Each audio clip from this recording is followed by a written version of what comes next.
y a un manque de, de confiance en soi, je pense. Je pense que c'est surtout un sentiment d'habitude en fait. Voilà, c'est un truc dans lequel t'es bien. J'ai l'impression de pas spécialement être utile à la société et le fait de prendre des photos, le fait de prendre les gens et de prendre leurs actions, ça me rend utile et ça me fait, moi ça me comble. Voilà, on a entendu accro à la nourriture, le chocolat, les amis, la photo, les jeux. Bref, et on recherche un manque de confiance en soi ou alors à se dépasser. Vous voulez réagir sur ce qu'on vient de voir, Eric? J'aimerais bien rajouter une petite notion sur la notion de dépendance sur le jeu vidéo. C'est que quand on parle d'addiction à la nourriture, au tabac ou à d'autres choses, on a des repères. On a des repères, on le sent, ça se voit. Tandis que le jeu vidéo, je connais moi-même pas tellement les repères. Je pourrais les identifier. Je connais le repère du temps, mais le temps, il est... Pour l'un, c'est beaucoup, pour l'autre, c'est pas beaucoup. Et on manque de repères et d'explications. Et à ce niveau-là, je ne regarde que les moments de décalage que ça peut faire. Par exemple, on pourra en parler. Qu'est-ce qu'un joueur vidéo qui joue 12 heures par jour, qu'est-ce qu'il fait le lendemain? Ça, voilà, c'est des questions que je peux me poser. Mais on n'a pas encore d'identifiant, de repères précis. On va revenir plus précisément sur cette partie-là. Je sais que vous êtes nombreux à être concernés par les jeux vidéo. Mais moi, je voudrais qu'on reste sur cette addiction parce qu'on déjà, il faudrait savoir ce que c'est qu'être. À quel moment on dit qu'on est vraiment addict. Redéfinir bien ces choses-là. Justement, vous dites dans votre livre, l'addiction avec ou sans drogue, c'est une maladie du cerveau. C'est important de dire que c'est une maladie. Je crois que c'est surtout utile pour qu'on arrête d'embêter ceux qui sont devenus dépendants avec les notions de volonté ou les notions de bien et de mal. Donc on est dans un pays qui respecte généralement la médecine et la maladie, qui le comprend mieux ainsi. Au début, on a parlé toujours des dépendances, on disait toxicomanie, à une époque exclusivement parce qu'on n'avait pas le droit de parler de l'alcool et peut-être pas du tabac, vous voyez. On a parlé des dépendances comme des fléaux sociaux, pour pas dire des choses psychosociales pour lesquelles il fallait toujours essayer de chercher le pourquoi du pourquoi, quitte à faire la psychanalyse de l'arrière-grand-mère pour essayer de comprendre réellement ce qui se passait. Là, on se rend compte que dans ce feuilleton des addictions, quand il y a usage, le cerveau rencontre une situation. En effet, ça va être moins timide, par exemple avec l'alcool lors d'un dîner. Ça peut être pouvoir bouffer tout le monde avec la cocaïne ou une amphétamine. Ça peut être pouvoir s'endormir tranquille. Le cerveau, voilà, j'étais en train de vous l'expliquer. Alors il y a une impatience aussi qui peut parfois tourner. Bon, donc l'usage rencontre avec une substance ou un comportement et une fonction positive initiale. Notre cerveau, à ce moment-là, le retient, l'inscrit. Tout ce qu'on vit est toujours mémorisable. Et va avoir tendance à conduire ce cerveau à répéter les choses, donc à l'amener à l'abus, à la répétition, à l'abus. Et c'est au fil de ces abus que notre cerveau va se transformer, que notre fonctionnement cérébral va se transformer et qu'il ne va plus laisser de choix aux cellules. Les cellules vont devoir fonctionner avec ces nouvelles substances ou avec ces nouveaux comportements. Et c'est pour ça que je parle de maladie, d'authentiques maladies du cerveau au stade de la dépendance. Pas au stade de l'usage, pas au stade de l'abus. Mais le fonctionnement cérébral ne peut être que transformé par des années de consommation ou des répétitions de consommation. On comprend bien que quelqu'un qui fait du rugby pendant 5 ans, il ne va pas en sortir avec les mêmes oreilles, le même nez ou le même genou. Ça va laisser des traces, ça va laisser des impacts. Quelqu'un qui consomme de l'alcool pendant 15 ans ou qui reste 6 heures par jour devant un écran vidéo pendant 2 ans, 3 ans, on aimerait qu'il suffise d'arrêter pour que ça n'ait rien transformé, qu'on retrouve tout ça. C'est pas vrai, il y a eu une vraie transformation cellulaire, il y avait eu des vraies entorses cérébrales, il y a des choses à réparer.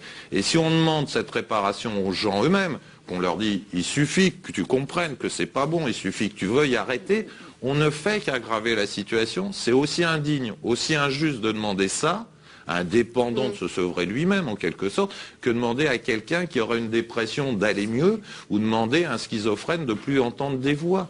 Il a besoin d'être aidé à ce stade-là. Il y a toujours le regard de l'autre, c'est-à-dire moi je vois par exemple sur ce micro-trottoir, il y a 2 mots vraiment importants à retenir. L'habitude, donc ça a été assez défini par monsieur, la définition médicale, psychologique, peu importe, et surtout la société. C'est ce regard, c'est le regard de l'autre. Je vais être, je sais pas, je vais être la bête noire, je vais être vraiment l'extraterrestre si je dis que je joue un tel.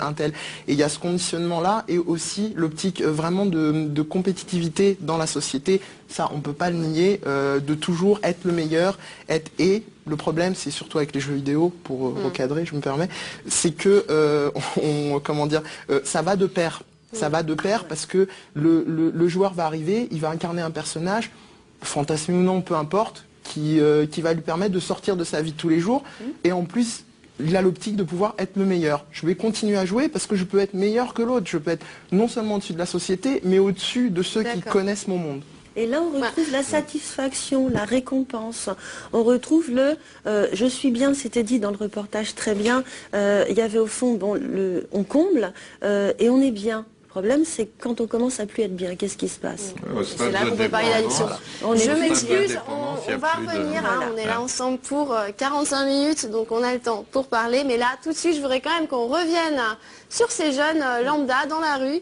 Quelle est la dépendance la plus grave? Le jeu et la cigarette, même combat?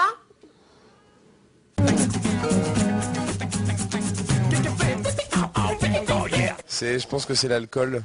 C'est très ravageur. Tout ce qui est en rapport avec la fragilité physique, la fragilité de la santé, c'est comme la cigarette ou l'alcool. La dépendance la plus dangereuse, ce serait le jeu, parce que ça, c'est plus un vice. C'est plus une dépendance, c'est un vice. Moi, je pense que c'est la drogue. J'ai une de mes meilleures amies qui est tombée là-dedans. La plus dangereuse, c'est celle aux drogues dures, je crois que c'est net. Crack, héroïne, cocaïne.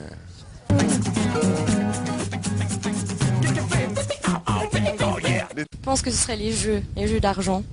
Qui sont passés comme ça. Vous trouvez qu'ils sont bien informés? Pas? Oui? Ils ont l'air pas mal informés quand même. Oui, ils parlent pas mal, ils parlent bien. Il manque un peu de santé publique parce que même dans la question le jeu ou la clope, oublions pas qu'à l'heure actuelle le tabac c'est 50 000 morts par an, 50 000 morts directes ou indirectes. Alors notre société a tout fait pour que ça se passe bien entre guillemets, mais ça n'empêche pas les 50 000 morts par an. Sur le jeu, il peut y avoir une violence en effet telle qu'il y ait des déstabilisations familiales, professionnelles, et puis de vrais problèmes aussi psychiatriques, y compris des suicides. Mais on n'est pas dans ces chiffres catastrophiques de l'alcool et le tabac. Si on veut s'amuser au petit jeu des comparaisons en termes de santé publique, pas de souffrance individuelle, mais juste de santé publique, les leaders, le top 2, ça reste dans notre pays alcool et tabac. Même par rapport à héroïne, cocaïne. Ça reste quand même en lien, il y a quand même quelque chose qu'il faut souligner, je suis totalement d'accord au niveau des chiffres.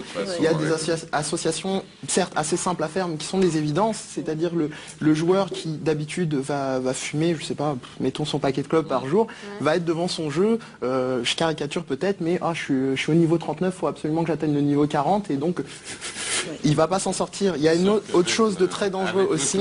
C'est un petit facteur limitant quand même. Pas tant que ça, je peux vous dire qu'en ayant vu certains joueurs fumants. Ça dépend, les personnes par exemple qui veulent pas fumer chez elles pour pas que ça sente, qu'il soit quoi que ce soit, si elles sont devant le clavier, pendant 2 heures elles n'iront pas fumer. Alors qu'une personne qui est en train de lire un bouquin va aller se faire son café, va en aller... Des parties de poker où là c'est une incitation à fumer. Justement, vous parlez de poker, moi j'aimerais bien qu'on parle des jeux. Et notamment des jeux, il y a plusieurs styles de jeux, il y a les jeux vidéo, mais avant il y a aussi les jeux d'argent, casino, cercle. Dans quelle mesure ça peut aussi concerner une population jeune? À partir de 18 ans, vous savez, déjà aux États-Unis, le grand must quand on a la majorité, c'est d'aller le premier soir au casino. Donc le casino, c'est un endroit convivial, c'est un endroit qui attire aussi bien les jeunes que les personnes plus âgées aujourd'hui, et surtout avec l'avènement des machines à sous, ça ne demande pas tellement de technicité. Il y a un deuxième phénomène, c'est qu'il y a un passage du online vers le casino qui est très simple, c'est qu'aujourd'hui on voit des champions de poker dans la vie réelle, qui arrivent à participer à des grands tournois, qui ont tout appris sur le jeu vidéo. Ils sont même plus forts que certains grands joueurs, parce qu'ils sont tellement habitués à gagner contre des machines, qu'après pour gagner contre un humain, c'est encore plus simple. Donc il y a un vrai passage, et on peut dire qu'aujourd'hui c'est une population, il n'y a pas d'âge. La seule grande différence, c'est que il y a quand même devant une un casino, réglementation. attention, la seule grande différence, c'est que dans un casino, il y a marqué casino, devant un cercle, il y a marqué cercle, on sait où on va. Dans le jeu vidéo, il n'y a rien marqué du tout, et je peux vous dire qu'il y a des enfants de 4 ans à 18 ans qui jouent et chez lesquels on observe les mêmes symptômes que chez des adultes. Et le libre arbitre n'existant pas chez eux, ou le discernement, ou même à un moment donné, il y a le rapport avec les parents, c'est-à-dire qu'on n'obéit même plus à ses parents, on pense que c'est un problème d'obéissance, mais en réalité, on est en train de mettre entre les mains d'enfants des produits extrêmement dangereux, parce que moi j'ai toujours du mal à faire la différence entre est-ce que c'est plus important, plus grave de perdre son salaire du mois, ou ne pas aller à l'école le lendemain.